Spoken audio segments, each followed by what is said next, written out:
Hi.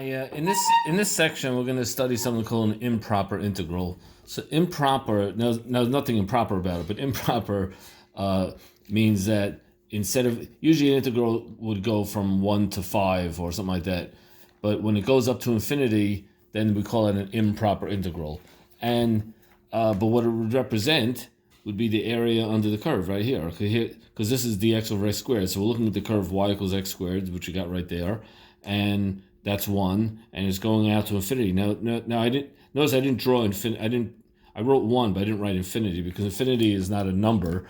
Infinity is you go towards infinity. You never actually reach infinity. It's one of those things. If you don't like it, talk to Buzz Lightyear. Maybe one day he'll reach infinity. Anyway, so how do you deal with this? Because, like I say, infinity, as you say, is not a number. And in calculus, well, in math, we say math is made for numbers, not for infinities. But calculus says, well, we don't care if it works or not. We're going to make it work, even if it shouldn't work. So what we do is we look at this idea of limits. So we're essentially defining this integral here as, I don't know what to do with an infinity, so I'm going to look at an integral from 1 to b, and I'm looking at the limit as b approaches infinity. Not that b is infinite, but b approaches infinity. B gets bigger and bigger and bigger.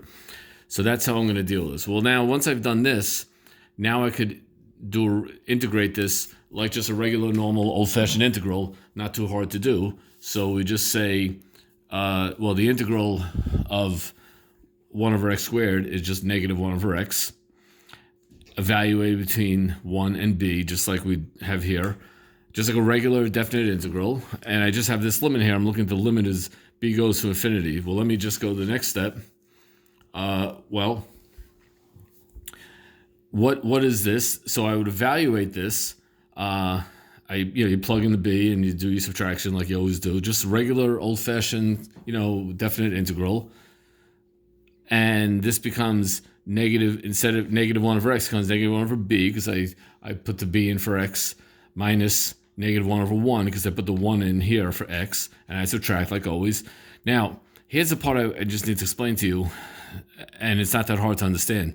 If b is going to infinity, I mean b is getting bigger and bigger and bigger, so you have a fraction here, negative 1 over b. You have a fraction where the denominator is getting bigger and bigger and bigger and bigger, which really means the value of the fraction is getting closer and closer and closer to 0.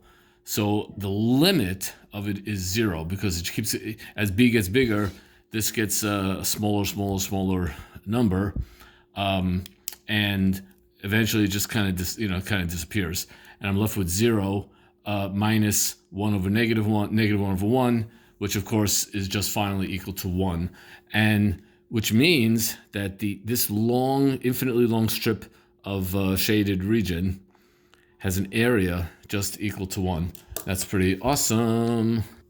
And that's how we're going to deal with these improper integrals. We're going to look at it in terms of a regular finite integral, and then just look at the limit as whatever it is goes to infinity. And we're going to do a bunch of problems like this in the upcoming videos. And this is what we're going to do each time. We're going to treat it like a regular finite integral, and then we're going to just take a limit here to see what happens. I think I've already said more than I need to say. I'm out.